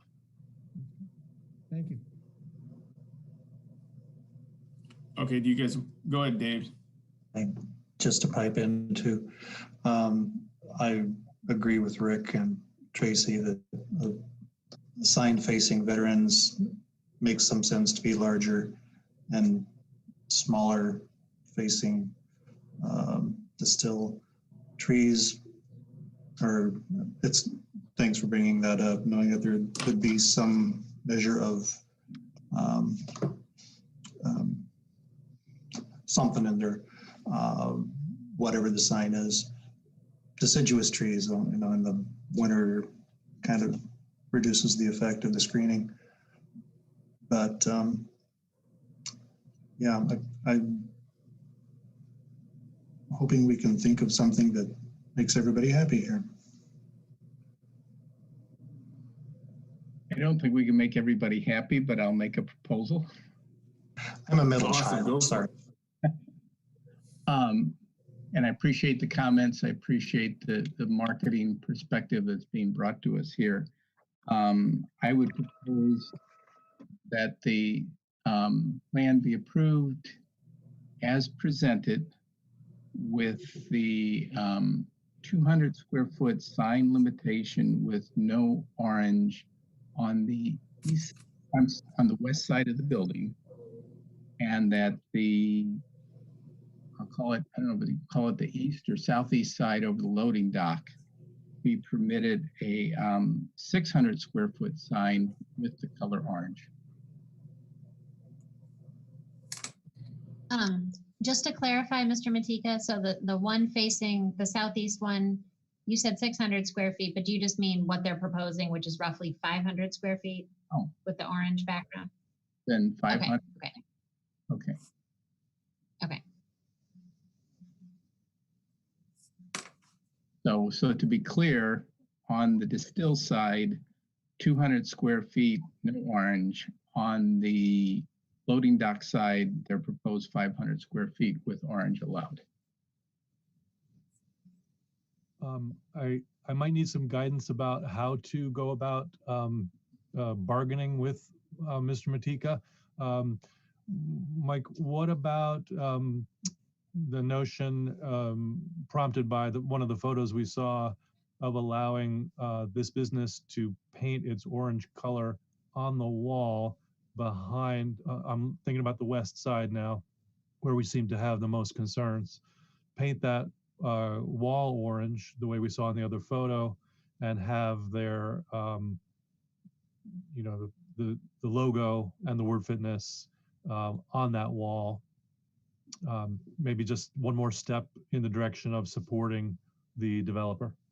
Yeah, and I personally, you know, and there's not a second to the motion I made, so I find on that west side with the nearness to the still, I think the orange wall would just be too overpowering. But again, that's my opinion, and then there's no second to the motion, so if somebody wants to make a new motion, feel free.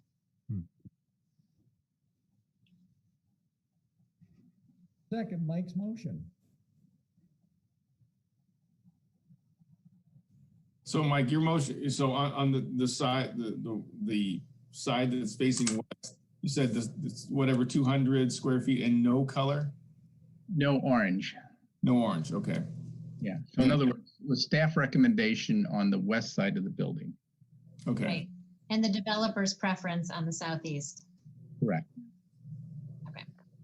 And that was seconded by Rick.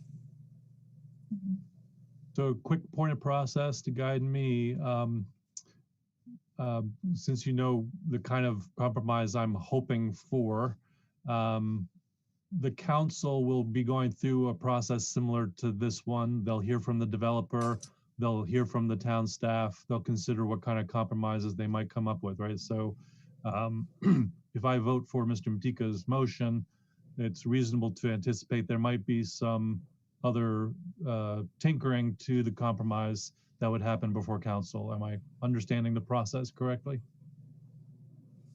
Well, Mr. Day can correct me if I'm misstating this, but, and for the benefit of the applicants, the council meeting is not a public hearing, so there won't be just a portion where the council opens it up and asks the developer to speak. Now, if the developer wants to speak at the meeting, they can certainly sign up in advance and speak at the beginning of the meeting. I suppose there could be a circumstance where the council has them speak during that agenda item. It's really rare. So typically it's just staff talking about it. Now we do try to present, they can read the minutes of this meeting, and we do mention what it is the developer wants in our report. So we're not hiding the ball. So there's that. I mean, there's certainly the opportunity for the developer to continue talking to staff over the next 10 days and see if there's something they could propose that we could then shift our recommendation. I mean, that has happened before.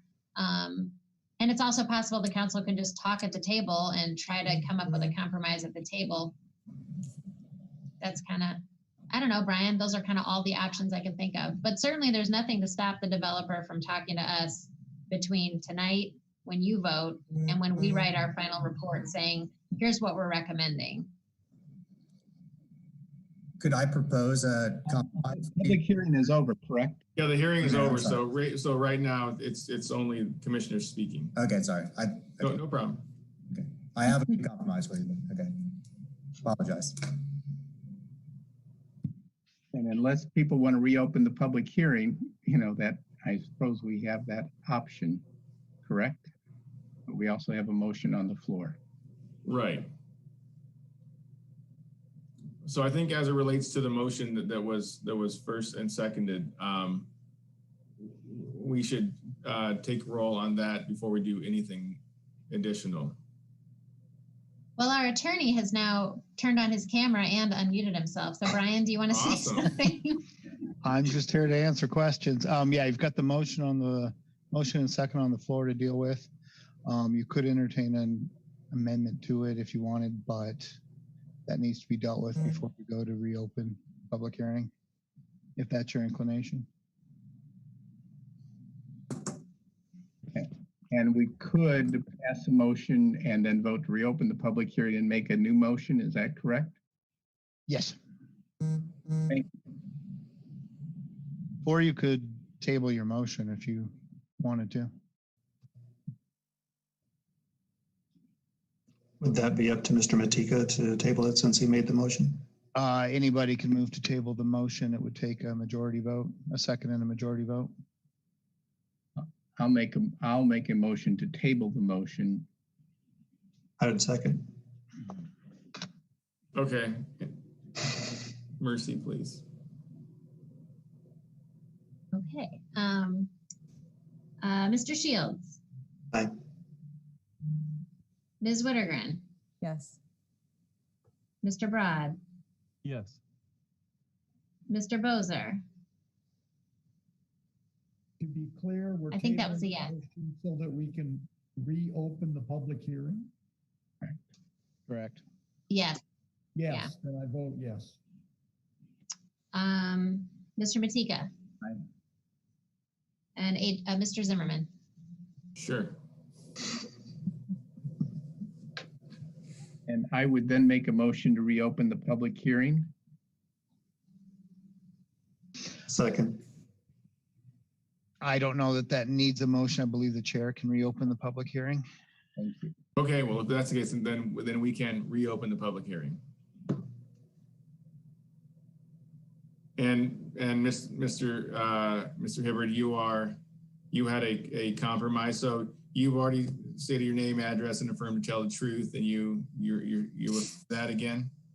Correct. Yep. Okay. Go ahead. Yeah, so what I would propose, I appreciate you guys giving me a second chance to speak.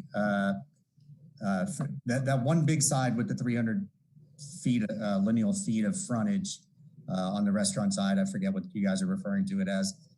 So to minimize that side probably hurts us even worse. You know, to go down to 200 square feet there, that's a lot of lineal feet for only a 200 square foot size. I think now you're going to go to an oversized sign on one side, a very small size sign on the opposite side, and I do appreciate the giving on the one side. I think what I would propose is the orange is really important. It's only 50 feet of a 300 foot building. We keep the orange on both sides. What you've allotted is 700 square feet with your 200 and 500. That's going to look odd with a small one, a big one. If we could call it 700 square feet, we would go down to 350 square feet on both sides. Keep the signs consistent. I think the consistency is important for the look too. So that would be the compromise I would propose. We've done 350 square feet before. It still looks okay. It's probably going to look a little bit small on that 300 foot wall, but I think we can live with it. And just to clarify for my notes, so the orange area would still be the same on both, right? Correct. Yes, I'd still propose that. Okay. Important with Okay. the blue logo. Okay.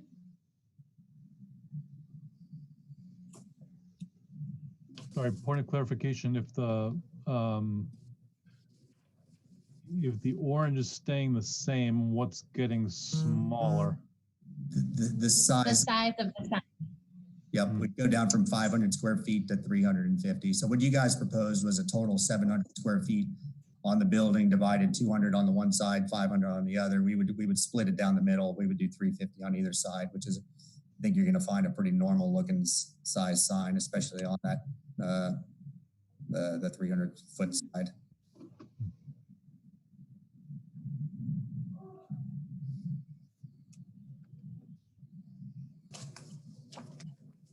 Okay.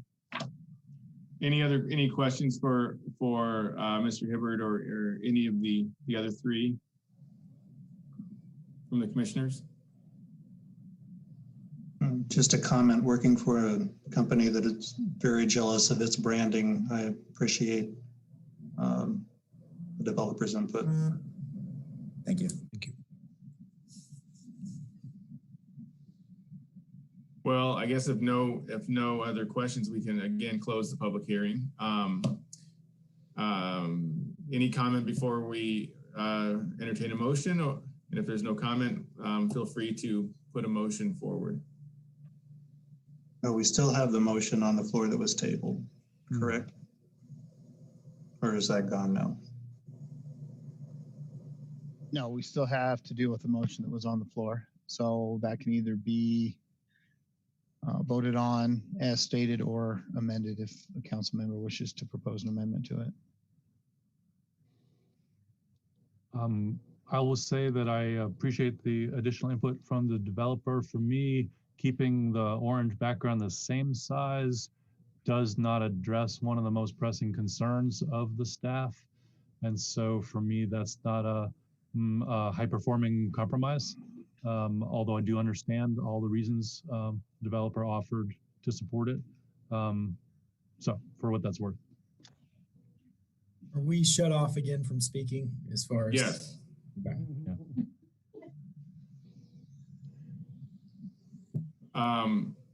So I guess go ahead, Mike.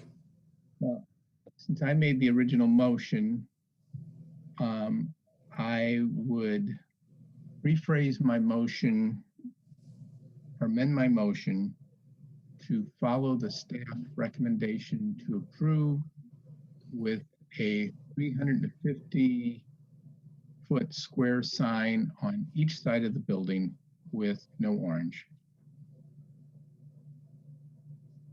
Okay. Second that motion. Okay. Mercy, please take roll. Let's see. Mr. Broad, Yes.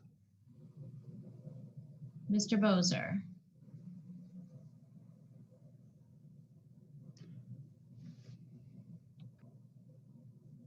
oh wait, Rick, you're on mute, sorry.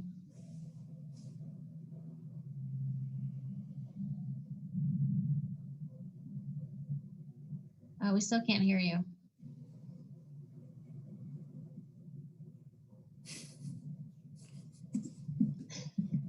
That's crazy. You're not on mute, but we can't hear you. So Give us a thumbs up for a yes and a thumbs down for a no, Rick. No. no, okay. Mr. Masika. Yes. Ms. Wittergren. Yes. Mr. Shields. No. Mr. Zimmerman. It's 350 feet each side with no color. That's what I wrote down. No orange. No orange. Yeah, no orange background. Right. Okay, no background. I say yes. Okay. So we will be in touch with the developer, Brian, Kyle, Eric, Samir. This will go to the council on the 17th. It's a 7 o'clock meeting, and I'll give you all the details outside of this meeting. Thank you. Well, there is nothing on the agenda, so we further, I believe, right, Mercy? So that's correct. We'd be ready for a motion to adjourn. So moved. Second. Awesome. Thank you, everybody. Thank you. Thank you. Thank you. Thank you, guys.